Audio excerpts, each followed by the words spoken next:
The scent of burnt amber and myrrh clung to the stone walls of the royal chapel, a cloying perfume that had once signaled piety and grace. Now it was the stench of her own funeral pyre. Lara Voss gasped, her lungs filling with the Shah-RP, frigid air of a winter morning, not the suffocating smoke of the flames that had licked at her skin. Her eyes snapped open, and she found herself staring at the vaulted ceiling of her own bedchamber, not the ash-strewn sky of the executioner road. Her hands flew to her throat, expecting red flesh, but found only the smooth, unblemished skin of a young woman. The linen of her nightgown was soft and clean, ring the faint scent of lavender. The fire had not burned her. It had not burned her yet. She stumbled out of the featherbed, her feet pressing into the thick fur rug. A looking-glass, framed in ornate silver, stood in the corner. The face that read back was not the Hage betrayed woman of 24, but a girl of 18, on the cusp of womanhood. Her hair, a cascade of spun gold, was red by the soot and grime of the dungeons. Her skin, pale as fresh cream, was unlined by despair. She was young again. She was whole again. And she knew, with a certainty that chilled her more than the winter draft, that she had been given a second life. It was the day of the harvest ball. The day the crown prince, Valerius, had formally announced his betrothal to her younger half-sister, Seraphina, effectively severing the engagement he had read with Lara for 2 years. It was the day her father, Duke Voss, had smiled and praised the prince's wise decision, sealing Lara's fate as the family's disposable pawn. It was the day her maid, Lyra, had slipped a sleeping draught into her evening tea, leaving her defenseless when the false charges of treason were presented to the king's council days later. This was the beginning of the end. The exact moment her world had crumbled. A surge of pure, unadulterated fury, so potent it almost made her sick, rose in her throat. She remembered the cold stone of the dungeon walls. She remembered the weight of the iron shackles. She remembered Seraphina's smug smile as she signed the confession, written in Lara's own hand, that she had plotted to poison the king. But most of all, she remembered Valerius's final words as the Guards dragged her to the stake. A queen does not allow a ghost to haunt her kingdom. You were always too proud, Lara, goodbye. Her reflection's eyes hardened. The shock and fear were fading, replaced by a cold, calculating righty. The girl who had wept and pleaded for mercy was gone. In her place was a woman forged in the fires of betrayal. She had not been sent back to change the past. She had been sent back to weaponize it. A soft knock at the door pulled her from her vengeful reverie. She smoothed her features into a placid mask of contentment. Enter, she called, her voice steady. The door swung open, revealing Lyra, her maid. The girl was a few years older than Lara, with mousy hair and a perpetually worried expression. She ride a tray laden with a cup of tea and a small plate of buttered scones. The same tea. Lara's stomach clenched with cold fury as she saw the familiar, innocent-looking cup. Lyra's eyes widened in a practiced show of surprise. My lady, you are already awake. I brought your morning refreshment. Lara turned from the mirror, a gentle smile curving her lips. The sight of it almost made her gag. Thank you, Lyra. I was restless. The excitement for the ball, I suppose. Lyra placed the tray on a small table near the fireplace. She moved nervously, her fingers fidgeting with the edge of her apron. The Duke requests your presence in the Great Hall for the morning meal, my lady. The prince and his retinue will be arriving soon. Lara glided over to the table, her movements now fluid and graceful, no longer hesitant. She picked up the cup of tea, inhaling the steam. She recognized the faint, bitter undertone of the draught. It was an almost tasteless poison they had used, designed to induce a deep, dreamless sleep from which one could not be roused for hours. They intended to rob her of the evening, to have her missed by no one. Yes, I will be there shortly, she said, lifting the cup to her lips. As Lyra's eyes followed the movement, Lara let her hand accidentally jerk, spilling the hot liquid all over the tray and the scones. The cup shattered on the floor. Oh, Lara exclaimed, feigning dismay. I am so clumsy. Lyra, please, fetch a cloth and clean this up. And be quick about it, I wouldn't want anyone to know how realious I was. Lyra's face flickered with panic for a fraction of a second. She had undoubtedly been instructed to ensure Ella Ra drank every last drop. But she couldn't protest. Of course, my lady. I am so sorry. She rushed to a corner to fetch a rag. As Lyra's back was turned, Ella Ra knelt, pretending to pick up the La Ridger Shah RDS of porcelain. Her eyes scanned the ruin. The only proof of the plot was now a puddle of tea soaking into the rug and a shattered cup. She had won the first battle. Just then, the door to her chamber flew open, not with a knock, but with the arrogant confidence of someone who believed they owned everything within these walls. Serafina stood there, a vision of dark-haired, emerald-eyed beauty. She was a masterpiece of subtle cruelty wrapped in a silken gown of deep burgundy, a color she knew was unflattering to Ella Ra's lighter complexion. Sarah's smile was sweet as spun suga Ella Ra. I heard you were awake. I simply had to come and make sure you were feeling well for tonight. You've been so pale and sullen lately. We cannot have you casting a shadow over the prince's celebration, now can we? Lyra had spun around, flustered. Lady Serafina. I was just, leave us, Sarah commanded, waving a dismissive hand. Lyra scurried out of the room, closing the door softly behind her. Lara rose gracefully from the floor, leaving the mess. She met her sister's gaze. In her previous life, she had been intimidated by this condescending, predatory sta. She had thought it was sisterly concern. Now, she saw it for what it was, a wolf sizing up its prey. It would be a shame to miss the celebration, Ella Ra said softly, her voice a perfect imitation of her former meekness. I've been looking forward to seeing the prince. Serafina's smile sharpened. Oh, you will see him. You will see him announce his true intentions. I'm so sorry it has to be this way, our sister, truly. But a duke's second daughter is a more suitable match for a crown prince. You understand. Your education was always a bit lacking in the social graces. It was a matter of state. She stepped closer, her voice dropping to a venomous whisper. He wants a queen who can bolster his power, not a sentimental fool who RNS for love. The words were a surgical strike, designed to cut deep. In her previous life, they had. Ella Ra had wept in her chambers for hours, humiliated and broken. She had been too devastated to even attend the ball, an act of rebellion that had only served to isolate her further and confirm her reputation as a malcontent. But she knew now that Sarah's goal wasn't just to steal the prince, it was to provoke Ella Ra into an emotional outburst, to paint her as unstable and bitter, justifying the betrayal. Ella Ra felt a tremor of rage, but she channeled it, burying it deep beneath a placid surface. You are rewrite, Sarah, she said, her voice trembling just enough to sound sincere. I was foolish to dream. I always have been.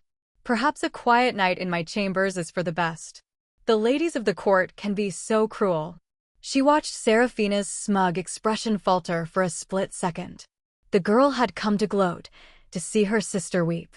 Ella Ra's compliance was unnerving. It wasn't the reaction Sarah had anticipated.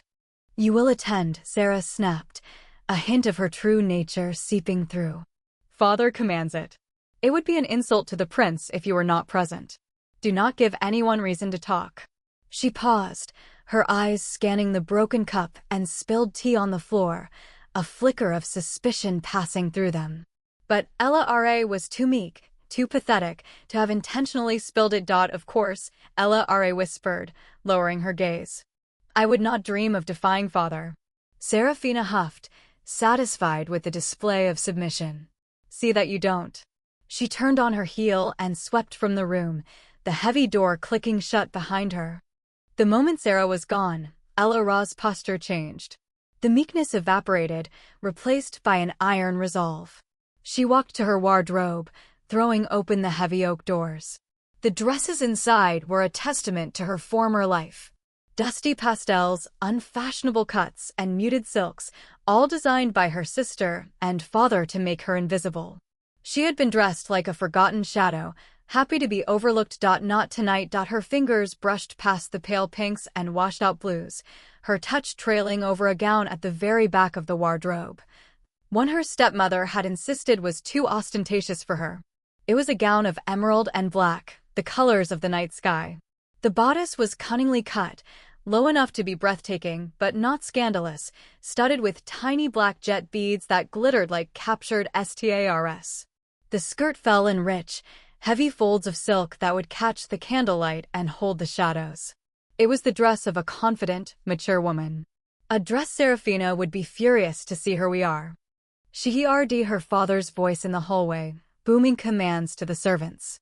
"Where is Ella Ra? Is she still abed? I will not have her delay the festivities." His voice was gruff, lacking any paternal affection. It was the voice of a man who saw his eldest daughter as an inconvenient ledger entry. A plan, cold and brilliant, began to form in her mind. They expected her to wallow in shame. They expected her to be too upset to dress properly, to arrive flustered and with red-rimmed eyes. They wanted a spectacle of her humiliation. They were going to use her pain to launch the crown prince into a brighter, more powerful future with their golden child, Serafina. A slow, predatory smile spread across her lips. She turned from the mirror. The image of the new Ella Ra Voss burned into her mind. She would walk into that ballroom not as a disque-ride pawn, but as the hand that would move the pieces. She would dress as a queen, look the crown prince in the eye, and let him see the monster he had yet to create. She would show them all that she was not a ghost to be banished, but a storm on the horizon. The harvest ball was about to begin, and Ella Ra Voss was ready to reclaim her fate, one shattered illusion at a time. She had been given a single chance to change her story, and she had no intention of wasting a second. She would not fight for Valerius's love. She would make him regret ever casting her aside. For the first time, the future was a weapon in her hands, and she was prepa-ready to wield it.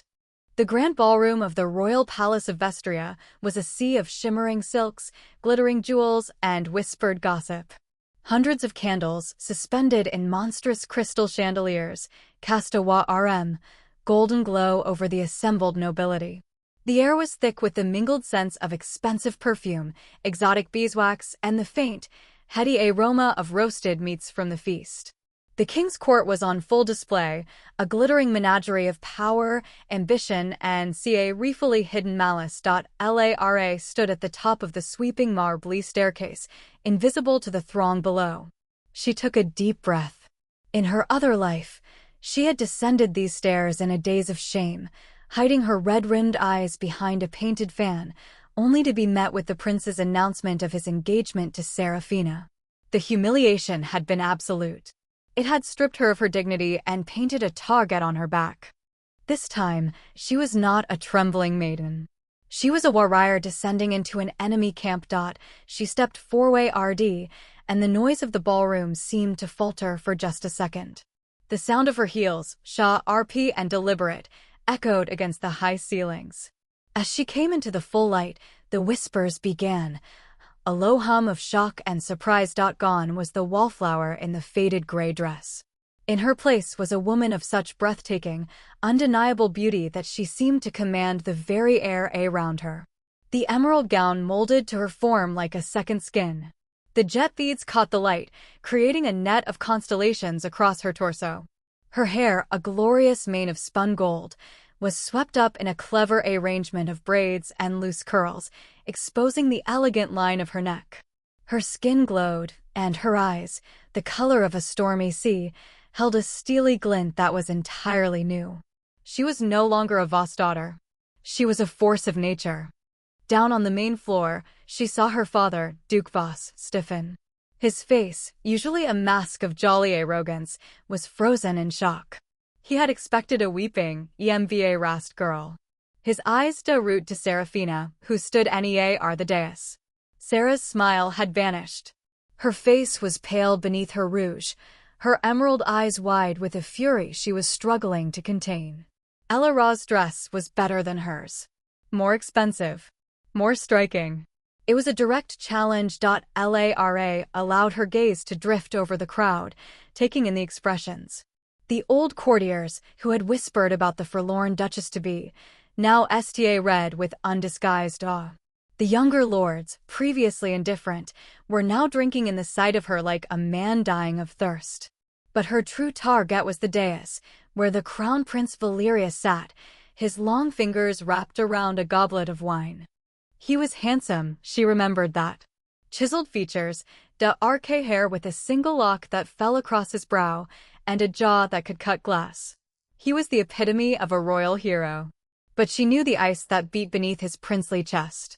He had sold her out for a larger armée, a more advantageous alliance, for the wealth of her father's lands that Serafina had promised him in secret. Ella Ra's own dowry had been deemed paltry in comparison. As she descended the final steps, his gaze met hers. For a moment, she saw it, a flash of pure, undisguised interest. His eyes roamed over her figure, the curve of her neck, the glitter of the beads against her chest. He had seen her 1,000 times before and never looked at her like this. She had not just been invisible, she had been irrelevant. Now she was a spectacle, and Valerius, like all men of his ilk, could not resist a spectacle.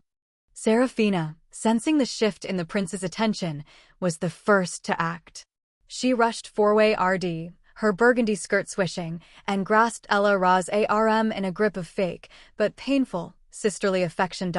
Ella Ra, my dar, she chirped, her voice loud enough for the courtiers nearby to hear. I am so glad you finally decided to join us. You look different. That dress is quite something. Isn't it, Your Highness? It's a bit much for a simple harvest ball. Don't you think you look as though you're ready for a coronation? The barb was meant to wound, to imply Ella Ra was presumptuous and overreaching. But Ella Ra was ready for it. She turned to Sarah, her smile radiant and utterly devoid of emotion. Oh, Sarah, she said softly, her voice dripping with honeyed sincerity, I know I usually dress so simply, but I realized I have been doing you and our family a terrible disservice. A duke's daughter is a reflection of her house, is she not? My modesty was becoming a stain on our reputation. I was simply trying to remedy it. The words were perfectly polite, but their meaning was crystal clear. Ella Ra was calling Sarah out for the malicious implication that was making her look small. She was also subtly reminding the court that Ella Ra, as the eldest, was the first reflection of the Duke's house. Sarah had tried to humiliate her, but Ella Ra had turned the insult back on her, presenting herself as the dutiful daughter. Sarah's eyes narrowed, but before she could strike again, Valerius stepped down from the dais. He bowed, taking Ella Ra's free hand in his. His lips brushed against her knuckles, sending a jolt of revulsion through her. The touch that had once felt like heaven now felt like a snake's skin. Lady Ella Ra, he said, his voice a rich, smooth baritone. You are re-vision tonight. You have been hiding this light from us all. In her previous life, this simple compliment would have sent her into a frenzy. Now, she knew it for the calculated political maneuver it was. He was fishing. He was assessing the value of a potential asset he had perhaps discarded too quickly. Lara curtsied, low and graceful. You flatter me, Your Highness. A lady merely tries to live up to the occasion. The prince's eyes were fixed on her. I must confess, I feel I have overlooked you for too long. Perhaps you would do me the honor of leading the first dance. The question hung in the air like a thunderclap. The first dance was a signal of favor.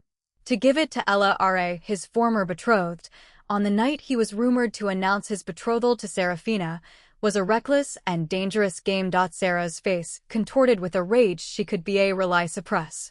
Ella Ra saw her father take a step forward, a vein in his temple throbbing. Ella Ra felt a surge of triumph. She had done it. In one simple move, she had thrown a wrench into their fully oiled machine. He had read his interest, and now he could not so easily discard her. But she knew that dancing with him, becoming his distraction, was only the first step. She had to make him pay for his betrayal. She had to plant a seed of doubt, of need, in his cold heart. A need that only she could satisfy. But she also knew she couldn't look too eager. She had to remain the prize, not the supplicant. She lowered her lashes, affecting a look of demure surprise. I am honored, Your Highness. I simply wouldn't want to make a scene on such a happy occasion. I wouldn't want to intrude on the celebration for you and others. She let the implication hang, glancing pointedly at Sarah. Valerius followed her gaze, his expression unreadable. He saw Sarah, her jaw clenched, her beauty turning hot RSH with jealousy. The contrast was stark, Sarah, the vulture, and Ella Ra, the luminous, wounded queen. It was a perfect visual. Lady Seraphina will understand, Valerius said smoothly, dismissing her with a wave. I wish to dance with you. He extended his arm, and Ella Ra, her heart pounding with cold excitement, took it. As she walked past her father, she met his eyes. His were filled with a terrible, furious suspicion. He knew his daughter had changed. He just didn't know how. The music swelled, and Valerius led her to the center of the ballroom. The couple's pas route, creating a space for them. As the dance began, he pulled her close, his hand firm on the small of her back. Their movements were fluid, RCD. They had danced together countless times before, but now it was a battlefield. You seem different tonight, Ella Ra, he murmured, his lips brushing her ear. You're not the shy girl I remember. A woman grows, Your Highness, she replied, her voice a silken whisper. Sometimes, a moment of CLA righty can change a person forever. And what CLA righty have you come to? He asked, his eyes studying her face. She met his gaze, her expression soft, but her eyes hard as steel. I have realized that I have been a fool. I spent my life wanting things that were impossible, that were never meant for me. Love in a royal court is a fantasy. I was a child playing a woman's game. He was captivated. This was a line he had tried to feed her at the end of her previous life. She was mirroring his own words back at him, but in a way that made her seem wise, not broken. And what game are you playing now, Lady Ella Ra? He asked, a flicker of danger in his voice. The only one that matters, she whispered, her gaze flickering to the dais where the king, a pale, sickly figure, was watching them with a curious expression. The game of survival. I intend to win. The dance ended, and the court erupted in applause. Ella Ra curtsied to the prince, then excused herself. She knew she had planted the seeds of curiosity in his mind. He wouldn't why Seraphina tonight. He would want to know more about this mysterious new Ella Ra first. She had bought herself precious time. As she retreated to the side of the ballroom, she saw Seraphina cornering one of the king's advisors, whispering furiously. The girl was panicking. Her refill plan was unraveling. She would be desperate, and desperate people make mistakes. And Ella Ra would be waiting for every single one of them. Later, as the night drew to a close, Ella Ra slipped away from the festivities. She was standing on a secluded balcony, the Ciel Night era balm against her flesh skin. She had won the first battle, but the war was just beginning. She was thinking of her mother's old contacts, a network of loyal servants and merchants who had been dismissed by her father. In her previous life, she had ignored them. Now, she would arm herself with them. Her first step had to be to secure her financial independence and create a web of eyes and EARS across the capital. She was so lost in thought that she didn't hear the footsteps until it was too late. A strong hand clamped over her mouth, and she was spun around, her back pressed against the cold stone of the balcony. She looked up into the face of a man. He was not a guarod. He was not a servant. He was dressed in simple, d'arche clothing that spoke of immense wealth, a single silver ring on his finger, ring the emblem of a raven. He was devastatingly handsome, with a cruel, beautiful mouth and black eyes that seemed to hold all the shadows of the world. He looked dangerous in a way that made her blood run cold, and yet, he wasn't hurting her. He was holding her, his body a wall of iron, and he was studying her with a predatory, knowing interest. Shoo, he breathed, his voice a low, hypnotic hum. Don't scream. I've been watching you all night, Lady Ella Ra. You are a very interesting creature. You play the game well, but you are a novice. The real players in this court, they will eat you alive. She was terrified, but she would not give him the satisfaction. She wrenched her head away from his hand. Who are you? She hissed, her voice trembling with fury. Who I am matters little, he said, releasing her and stepping back. He gave her a mocking bow. What matters is that you are replaying with fire. Valerius is a prince, but he is also a Kawe road. He'll never ma-ry a woman he can't control, and the new Lady Ella Ra is not a woman he can control. He will seek to destroy you before he lets you slip through his fingers. And you are here to wa-rn me how noble, she spat, her heart hammering against her ribs. I am here to offer you a ba gain, Lady Ella Ra, he said, his lips twisting into a cold smile. You need allies. I need access. You want to destroy those who wronged you. I want to see this kingdom burn. I think we can help each other. He leaned in again, his voice a mere whisper against her ear. My name is Kale. And I am the man who will make you a queen. But first, I require a favor. A small, simple favor. One that will prove you are as ruthless as you are to be. Larasta read at him, her mind spinning. This was not part of her plan. This was a wild card, a danger she hadn't anticipated. But as she looked into his eyes, she saw no mockery. She saw a reflection of her own cold, burning desire for vengeance. She had a choice to make: trust this stranger and risk everything, or continue alone and risk losing it all. Name your favor, she whispered, her voice barely audible. Kale smiled, a slow, predatory grin. Simple. I need you to convince Crown Prince Valerius to sign a trade agreement with the eastern provinces. He will be hesitant. But you have a way of making him say yes, don't you? Ra's mind raced. The eastern provinces were in open rebellion. Signing a trade agreement with them would be treason. If she succeeded, she would be complicit in Kale's scheme. If she failed, she would be executed. It was a noose around her neck, perfectly tied. Why would I do that? She demanded. Kale's smile widened.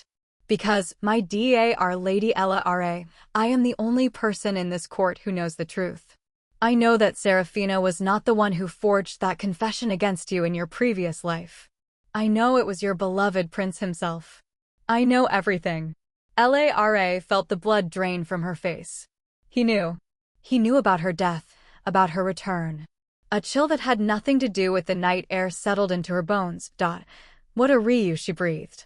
I am just a man with a very long memory, Kale said, his voice soft as velvet. Do we have a deal? As she looked at the man who held her secrets, Ella Ra realized she had just traded one trap for a far more dangerous one. She had no choice. She had to agree. Tell me what to do, she said, her voice forged from steel. Kale nodded, satisfied. You are a quick learner, Lady Ella Ra. That's why I chose you. Now, listen closely. A week had passed since the Harvest Ball, and the court was still abuzz with the spectacle Ella Ra had created. The prince had not announced his betrothal to Seraphina. He had instead been seen paying elaborate court to Ella Ra, sending her gifts of exotic flowers and Ra silks, requesting her presence at his hunting parties and intimate dinners. The power shift was palpable. Ella Ra, once a shadow in the corner of the Duke's household, was now the most talked about woman in the capital. She was the mystery, the enigma, the beauty who had emerged from her cocoon to steal the future king's attention. But for Ella Ra, the triumph was hollow. It was a fully orchestrated performance. Every smile she gave Valerius was a calculated act of seduction. Every demure glance was a ploy to keep him hooked. She walked a razor's edge, balancing her desire for revenge against the terrifying obligation she now had to Kale. She had learned his identity, and the knowledge was a chilling weight on her soul. Kale was not merely a rogue with a silver tongue. He was the Basta Rd, son of the king's disgraced younger brother, a man who had been executed for treason over 30 years ago. Kale had been raised in exile, in the frozen, hostile courts of the East, where he had amassed a fortune and a network of spies so intricate it rivaled the king's own intelligence. He was a ghost, a vengeful spirit who had returned to the kingdom of Vestria to reclaim what he believed was rightfully his, the throne. His goal was to dismantle the royal house from the inside, to drive a wedge between Valerius and his father, and to position himself to seize power when the chaos reached its peak. Ella Ra had been swept into his orbit, and she was still trying to find solid ground. She sat in her private sola R, a small, elegantly appointed room in her father's manor, reviewing a ledger provided by one of Kale's secret agents. The information was damning. It was a record of secret payments made by Valerius to the WA Den of the North, a man who commanded a formidable private army. These payments were being made in exchange for the WA Den's support when Valerius, impatient with his father's slow decline, decided to accelerate the succession. It was treason of the highest order. If Ella Ra could expose this, she could destroy Valerius's reputation and shatter any hope he had of becoming king. The door to her sola R opened, and the familiar R, cloying scent of Seraphina's rose perfume invaded the room. Sarah entered without knocking, a habit Ella Ra was no longer willing to tolerate. But she held her tongue. Sarah was predictable, and Ella Ra needed to keep her close enough to see her moves. Ella Ra, Sarah said, her voice dripping with false sweetness. I see you are still hiding away. It's becoming quite the scandal. The prince is expecting you at the royal GA dens for a stroll. Do keep up appearances, won't you? Lara closed the ledger with a deliberate snap. Thank you for the reminder, Sarah. I was just about to ready myself. It's quite important to keep up appearances, as you say. Sarah's eyes narrowed. You seem different lately. I can't quite place it. You used to be so simple. Now you're nothing but a scheming little viper. Aren't you think you've won something, don't you? But you're just a diversion. A prize for Valerius to play with and discard when he finds something shinier. Lara rose from her chair, her movements fluid and unhurried. She walked Tawa Rd her sister, stopping just inches away. She was taller than Sarah, and she used the height to her advantage, looking down at her with CL disdain. Tell me, Sarah, she said softly, what does it feel like to be so afraid you've spent your entire life trying to climb to the top, and now that you're at the edge, you're terrified that the person standing right in front of you is the one who will push you off? Sarah's face flushed with anger. You think you can intimidate me or nothing? Father will disown you. Valerius will see through your little game. I will make sure he knows every secret you've ever whispered, every private thought you've ever had. You will be destroyed. Ella Ra smiled, a slow, chilling expression. Threats, Sarah, how pedestrian. If you have something to say to the prince, by all means, do it. But be careful. The truth has a way of coming back to bite those who wield it carelessly. With that, she swept past her sister and out of the room, her heart pounding with a mixture of rage and exhilaration. She had just given Sarah a taste of her own medicine, and it felt intoxicating. The royal gardens were a sprawling labyrinth of hedges and flower beds, dotted with marble fountains and secluded alcoves. Valerius was waiting for her near a massive fountain, the figure of a winged lion spouting water into a crystal clear pool. He looked regal in his dark blue tunic, his crown of gold glinting in the afternoon sun. As she approached, he offered her a warm smile and extended his hand. Ella Ra, he said, his voice low and intimate. You look radiant. As always. She placed her hand in his, allowing him to lead her down a winding path. You flatter me, Your Highness. I simply dressed for the occasion. They walked in silence for a few moments, the only sounds the chirping of birds and the distant laughter of courtiers. Ella Ra knew she had to broach the subject of the trade agreement. Kale's instructions were explicit. She had to plant the idea in Valerius's mind and make it seem like his own. You seem troubled, Your Highness, she said, her voice soft and concerned. Is something weighing on your mind? Valerius sighed, running a hand through his dark hair. There is always something, Ella Ra. The kingdom is a vast and restless beast. The eastern provinces are stirring again. They demand new trade routes, lower taxes, greater autonomy. The king, my father, is too ill to deal with it. The burden falls on me. Perhaps a trade agreement would be a wise solution, Ella Ra suggested, her voice casual, almost bored. It would soothe their tempers and open up new markets. A king who offers his hand in trade is a king who seeks prosperity, not war. Valerius frowned, glancing at her with a mixture of surprise and suspicion. The eastern provinces in open rebellion. Granting them a trade agreement would be seen as a concession, a sign of weakness. It could also be seen as a sign of wisdom, Ella Ra countered. A ruler who knows when to fight and when to negotiate is a ruler who survives. And besides, a trade agreement doesn't have to be permanent. It can be a temporary measure, a way to buy time while you strengthen your forces for a more decisive strike. Valerius stopped walking, turning to face her fully. There was a new look in his eyes, a glint of respect. You think like a strategist, Ella Ra. I didn't expect that from a duke's daughter. She lowered her gaze, adopting a modest expression. I have had a great deal of time to think, Your Highness.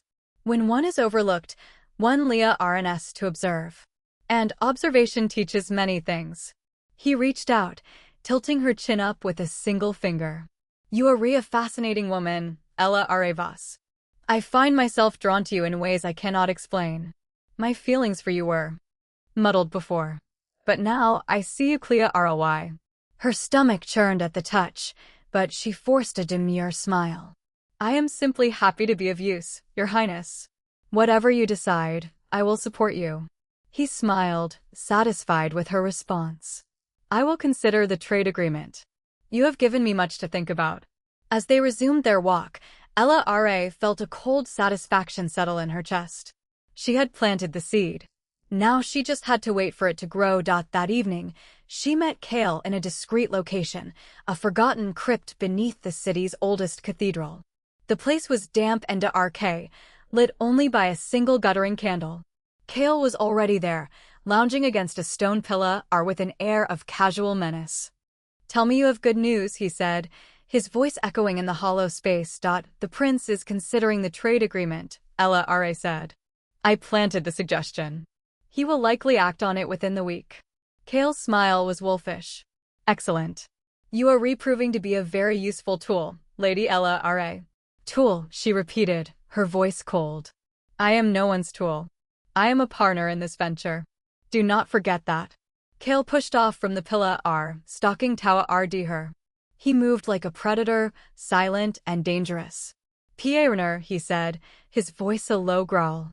You are a woman who was dead a week ago. I gave you a second chance, a purpose. You owe me everything. I owe you nothing, she snapped, stepping back. You approached me. You needed me as much as I needed you. If you think you can intimidate me into submission, you are gravely mistaken. For a moment, Kale's cold mask slipped, revealing a flicker of something else. Was it respect amusement? He reached out, cupping her face with a hand that was surprisingly gentle. I don't want to intimidate you, Ella Ra, he said, his voice softening. I want to build an empire with you. You are the most dangerous woman I have ever met, and that is exactly the kind of ally I need. His touch was electrifying, sending a shiver down her spine. She had spent her entire life craving validation, craving someone to see her worth. And now, two men were vying for her attention, one who wanted to use her and one who wanted to rule alongside her. But Kale was a ghost, a man with no past and no future. And Valerius was a snake who had already betrayed her once. She couldn't trust either of them. I will deliver the trade agreement, she said, pulling away from his touch. But I do this for myself, not for you. Remember that. Kale inclined his head, a mocking gesture of respect. As you wish, my lady. But we both know the truth. You need me as much as I need you. And when this is over, you will see that I am the only man who has ever been honest with you. He vanished into the shadows, leaving Ella Ra alone in the cold, dark crypt. She wrapped her arms around herself, trying to shake off the chill that had settled deep in her bones. She had made a deal with the devil. But she had also made a choice. She was no longer a pawn in the games of others. She was a player in her own right. And she would not stop until she had reclaimed everything that had been stolen from her. The next morning, Ella Ra received a summons from her father. Duke Voss had requested her presence in his private study, a room she had rarely been allowed to enter. She knew this was not a social call. Her father had never shown her any warmth, and he certainly wasn't going to start now. She entered the study to find him seated behind his massive oak desk, his face a mask of cold displeasure. He was a large man, with a thick neck and heavy jowls, his eyes small and calculating. He looked at her as if she were a stranger. "Close the door," he commanded. She obeyed, standing before him with her hands clasped in front of her. She would not cower. "Not any more. Father," she said, her voice neutral. "Ella, he said, his tone clipped. "I have been hearing some troubling rumors. Whispers that you have been spending a great deal of time with the crown prince. Whispers that you have been influencing him." "I have been spending time with him at his request," Ella replied. "He has been gracious enough to include me in his social engagements. I see no harm in that." "No harm." The Duke slammed his fist on the desk, making the inkwell jump. "You are ridizing everything. The prince is supposed to Serafina. It has been arranged. Your meddling is threatening the future of this house." Lara felt a flicker of anger, but she suppressed it. "I was promised to Valerius first, father. Or have you conveniently forgotten that you were the one who broke that engagement to favor Serafina? You were the one who decided I was less valuable. And now you are angry that the prince has changed his mind." The Duke's face reddened. "You do speak to me like this. I am your father. You will obey me." "I have obeyed you my entire life," Ella said, her voice rising slightly.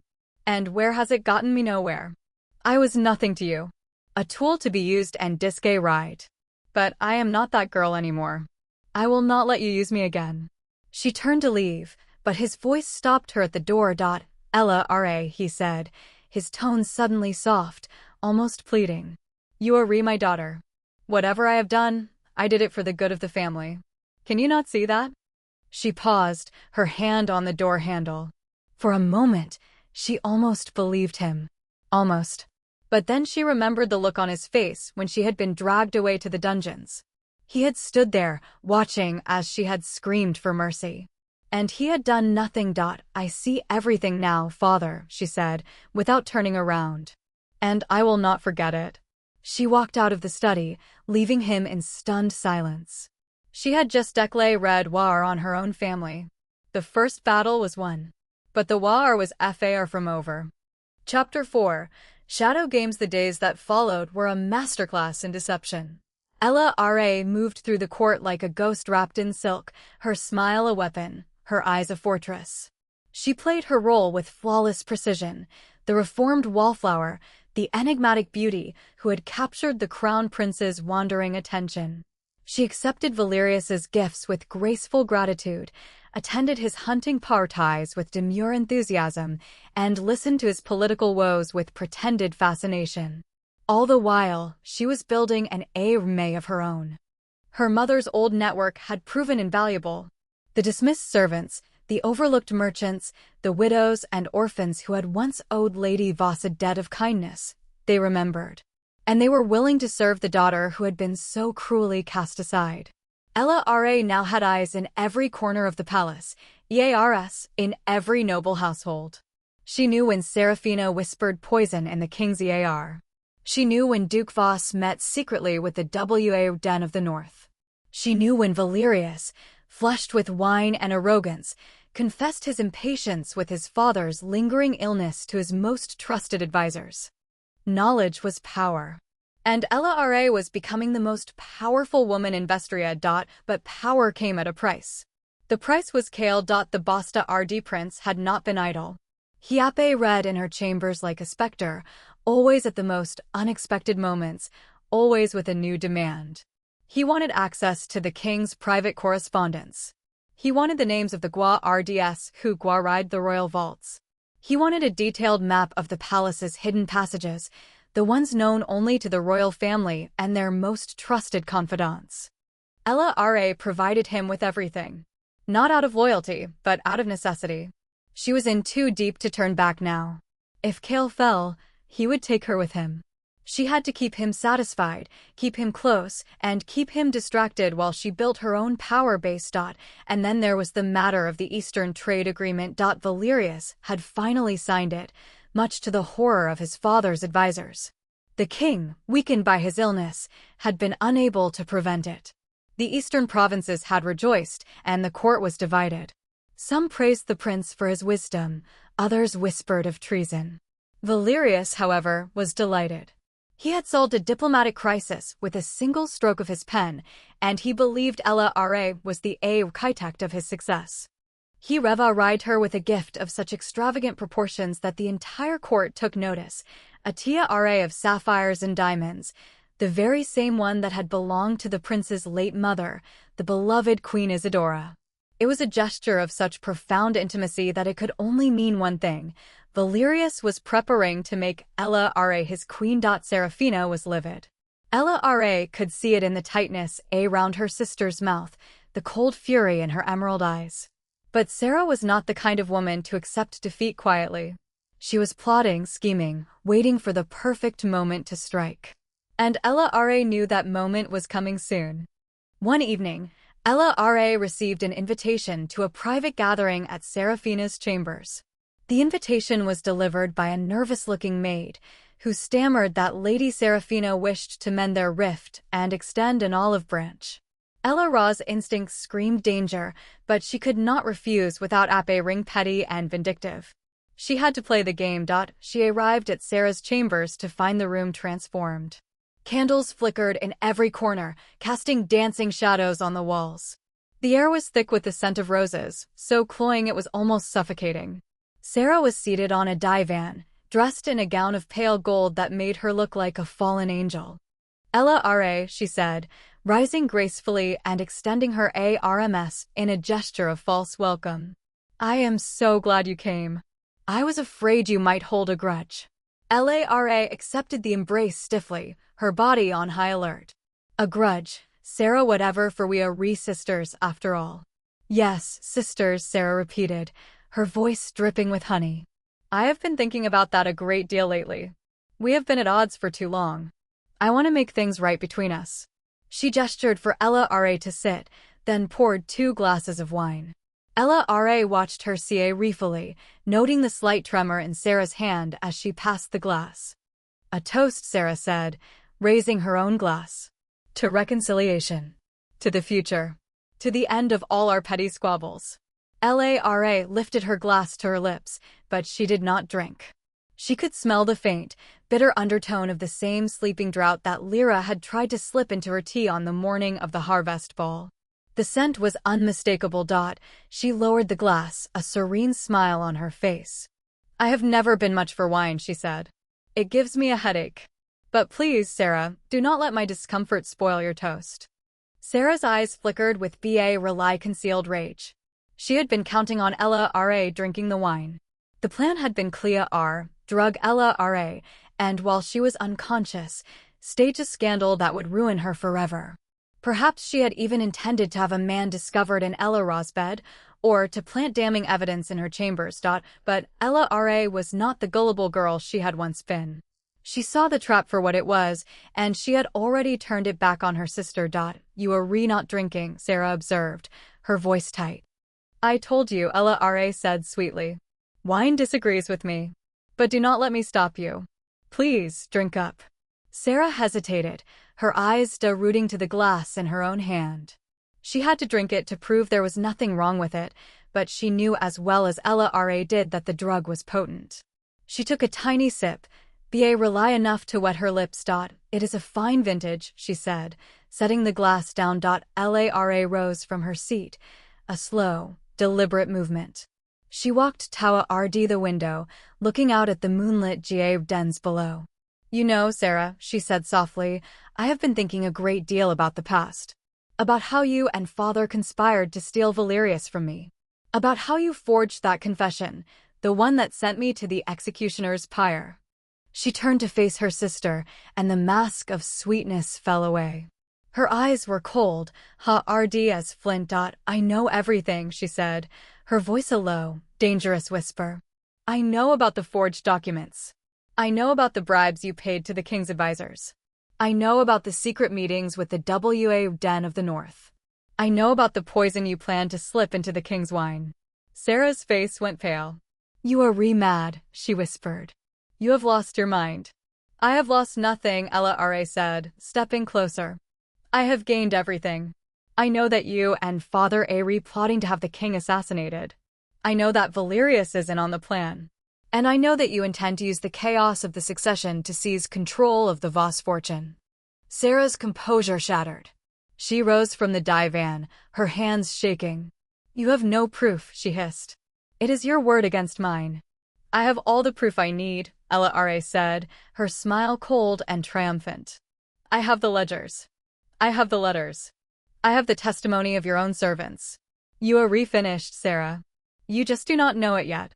She turned and walked toward the door, but Sarah's voice stopped her. Ella, Sarah called out, her voice breaking. Please. I am your sister. I made mistakes, yes, but I was desperate. Father forced me into this. He said if I did not help him, he would marry me off to some old, decrepit lord in the countryside. I had no choice. Ella paused, her hand on the door handle. She felt a flicker of pity, but she crushed it ruthlessly. She knew Sarah was lying. She had always known how to play the victim, how to twist the truth to suit her narrative. You always have a choice, Sarah, Ella said without turning around. You just chose the wrong side. And now you will have to face the consequences.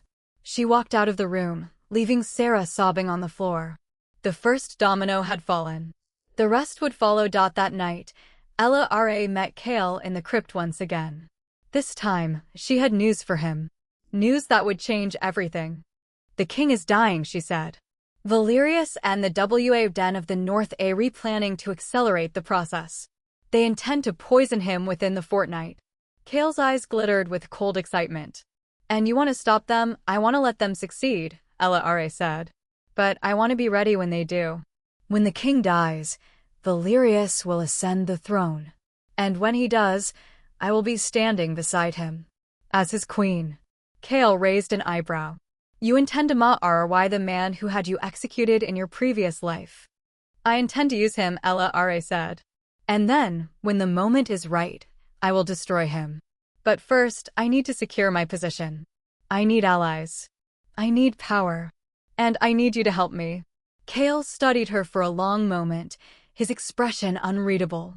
You are a dangerous woman, Ella Voss. I admire that. But do not think you can use me the way you use others. I am not a tool you can discard when you are done with me. I know what you are, Ella said. A man who wants the throne. And I am a woman who can give it to you. Marry me, Cale. Not as a romantic gesture, but as a political alliance. Together, we can rule Vestria. Cale's eyes widened in surprise. For the first time since she had met him, he seemed genuinely taken aback. You would marry me, the Basta RD prince, the enemy of your family. I would marry the man who can help me achieve my goals, Ella said. The man who has been honest with me, even when the truth was ugly. The man who saw me for what I was and did not flinch. Cale was silent for a long moment. Then, slowly, a smile spread across his face. It was not his usual cold, mocking smile. It was something warmer, something almost human. You are a remarkable woman, Ella Voss, he said. And I will marry you. But not for politics. I will marry you because you are the only person in this world who has ever made me feel alive. He reached out and took her hand, his fingers interlacing with hers. The touch was electric, sending a shiver down her spine. Together, he said, we will burn this kingdom to the ground. And from the ashes, we will build something new. Something that belongs to us. Lara felt a surge of emotion she could not quite name. Was it triumph? Was it fear, or was it something else entirely she did not know?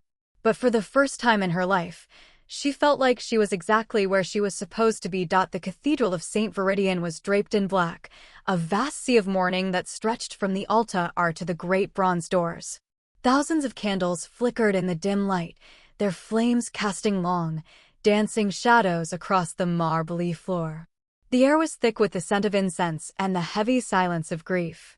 The king was dead. Long live the king. Ella stood at the front of the congregation, dressed in a gown of deepest violet, the color of royalty and penance. The sapphire tiara rested upon her head, a cold band of ice against her brow. She was a vision of solemn beauty, the picture of a devoted subject mourning her sovereign. But beneath the placid mask, her heart raced with a fierce, exultant fire. The plan was unfolding perfectly. Valerius had ascended the throne 3 days ago. His coronation a muted affair overshadowed by the sudden and mysterious death of his father. The old king had been found in his bed, his face peaceful, a faint smile upon his lips. The royal physicians had declared it a natural death, brought on by the weakness of his long illness.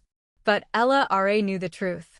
She had seen the ledger, the one that listed the payments to the poisoner.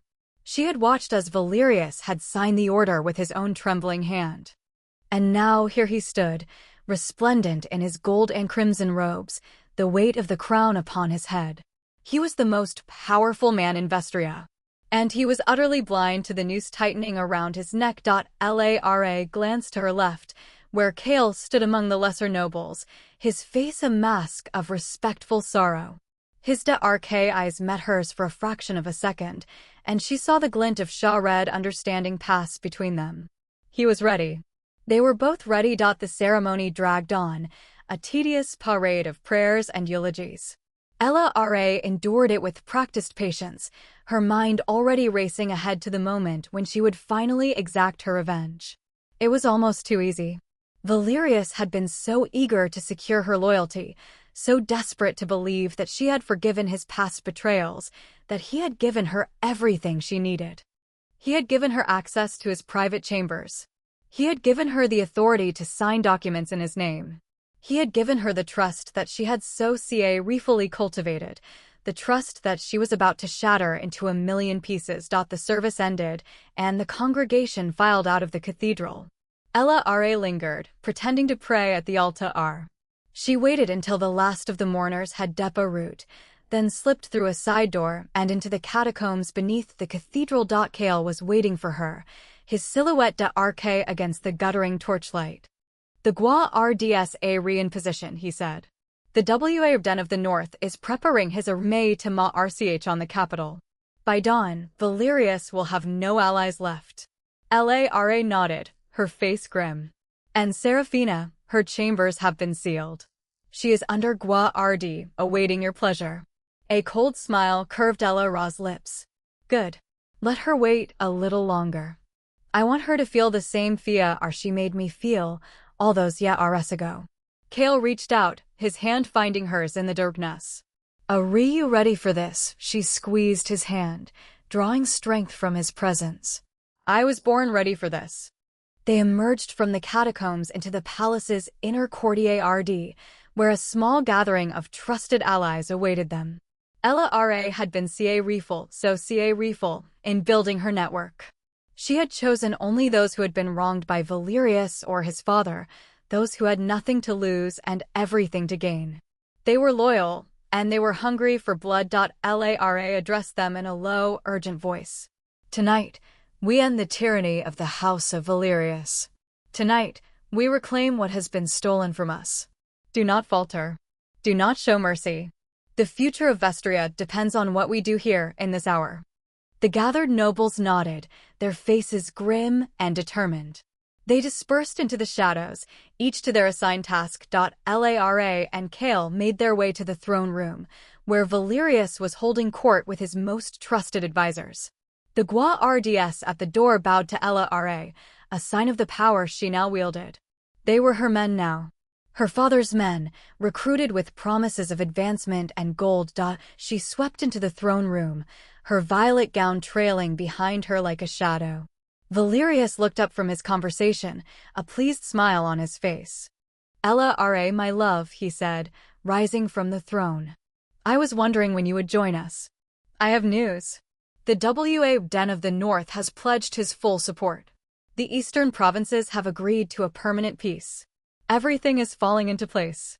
Is it? Lara asked, her voice soft and cold. Valerius's smile faltered. What is wrong, my dear? You look troubled. I am troubled, Lara said, stepping closer. I am troubled by the lies you have told me. I am troubled by the blood on your hands. I am troubled by the fact that you murdered your own father to claim this throne. The room went silent. Valerius's advisors froze, their faces pale with shock. The king himself read at Lara, his expression shifting from confusion to fury. How dare you, he hissed. You will retract that accusation at once. It is not an accusation, Ella said. It is the truth. And I have the proof to back it up. She reached into the folds of her gown and pulled out a sealed document. It was the ledger she had found, the one that recorded the payments to the poisoner. She held it up for all to see. Signed in your own hand, Your Majesty, she said, her voice dripping with contempt. A record of every coin you paid to have your father killed. Do you deny it? Valerius's face went white. His eyes route around the room, searching for allies, but found none. His advisors were staring at him with a mixture of horror and disbelief. Guards, he shouted. Seize her. She is a traitor. But the Guards did not move. They stood like statues, their eyes fixed on Ella. I am no traitor, Ella said. I am the queen you should have had. The queen you right. The queen you sent to the executioner's pyre in a past life. But I am not here to beg for mercy. I am here to take what is mine. She turned to the assembled advisors. You have all been deceived by this man. You have been led to believe that he is a wise and just ruler. But he is a murderer, a traitor, and a coward. I have evidence of his crimes. I have the testimony of his own servants. I have everything I need to bring him to justice. The advisors exchanged uneasy glances. One of them, an elderly statesman with a white beard, stepped forward. Is this true, Your Majesty? He asked, his voice trembling. Valerius's face contorted with rage. This is an outrage. She is lying. She has been plotting against me from the very beginning. Ella met his gaze, her eyes cold and unwavering. You are the liar, Valerius. You have always been the liar. You told me you loved me, and then you betrayed me. You told me I was your equal, and then you cast me aside. You told the world you were a hero, and all the while, you were a monster. She stepped closer, her voice dropping to a whisper that only he could hear. You took everything from me. My family, my future, my life. And now I am taking everything from you. Your throne, your legacy, your very soul. Valerius lunged at her, his hand reaching for the dagger at his belt. But before he could draw it, Cale was there, his own blade pressed against the king's throat. Do not, Cale said, his voice a low, deadly growl. Valerius froze, his eyes wide with terror. Who are you? He gasped. Cale smiled, a cold, cruel expression. I am the man you should have feared. I am the man who will take your throne. The room erupted into chaos. Valerius's Guards, the ones who had not been bought by Ella, rushed forward. But Ellara's men were faster. Within seconds, the throne room was a battlefield, the clash of steel and the cries of the wounded echoing off the stone walls. Ella watched it all with a detached calm. She had known this moment would come. She had prepared for it. And she was ready to face whatever came next. When the fighting finally died down, Valerius lay on the floor, his crown rolling across the marbly tiles. He was alive, but bien. His chest rose and fell in ragged gasps, his eyes staring up at Ella with a mixture of hatred and disbelief. Ella, he croaked. Why, she knelt beside him, her hand brushing the hair from his forehead. Because you taught me that love is a weapon, she said softly. And I have finally learned how to wield it. She stood and walked to the throne. She picked up the fallen crown, the gold warm against her fingers. It was heavier than she had expected. Heavier than any crown should be. Cale approached her, his face smudged with soot and blood. It's over, he said. You've won. Ella looked at him, her eyes sea-urching his. Have I? She turned to face the assembled nobles, the survivors of the battle. They were staring at her with a mixture of fear and awe. She saw her father among them, his face pale and trembling. He had not supported her. He had tried to remain neutral, hoping to side with the victor. But now he was just another man who had underestimated her. Ladies and gentlemen, Ella said, her voice ringing through the chamber. The reign of King Valerius is over.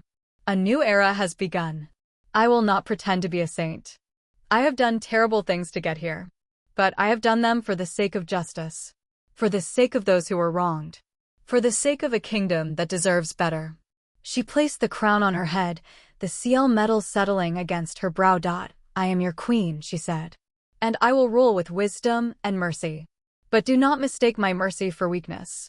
I will not hesitate to crush anyone who threatens the peace of this kingdom. The nobles knelt before her one by one. Even her father bowed his head, his eyes filled with shame. Kale was the last to kneel. He looked up at her, a strange, almost fond smile on his face. You are magnificent, he murmured. Lara smiled, a genuine smile this time. I know. Later that night, after the chaos had subsided, Lara stood alone on the balcony of the royal chambers. The city lay spread out before her, a sea of twinkling lights. The stars above were cold and distant, but she felt a warmth in her chest that she had not felt in a very long time. She thought back to the moment she had awoken in her bedchamber, her throat raw from the smoke of her own execution. She had been so full of rage, so desperate for revenge. She had thought that destroying those who had wronged her would bring her peace. But now, as she looked out at the kingdom she had won, she realized that peace had never been the goal.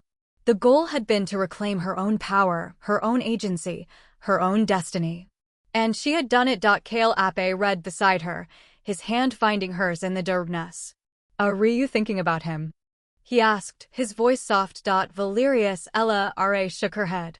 No, I am thinking about her. The girl I used to be. She was so afraid, so desperate for love and approval. She had no idea how strong she really was. Kale squeezed her hand. She is still there, you know. The girl who believed in love. She never really left. Lara turned to him, her eyes sea-urching his. And what about you? Do you believe in love? Kale hesitated, then smiled. I believe in you. That is enough for now. Lara leaned into him, her head resting against his shoulder. The wind was cold, but she felt warm. She felt alive. Tomorrow, she said, we will rebuild this kingdom.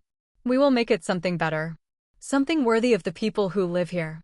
And tonight, Kale asked. Lara smiled, a soft, almost wistful expression. Tonight, we rest. We have it. She looked up at the stars, her mind drifting back to the moment she had first awakened in her bedchamber, the scent of lavender still fresh in the air. She had been given a second chance, a gift she had never asked for. And she had used it wisely. She was no longer the girl who had been betrayed. She was the woman who had triumphed. And somewhere in the distance, she thought she heard a bell tolling, a sound that was both an ending and a beginning. The old world was dead. The new world was waiting. Lara Voss, Queen of Vestria, smiled and welcomed it.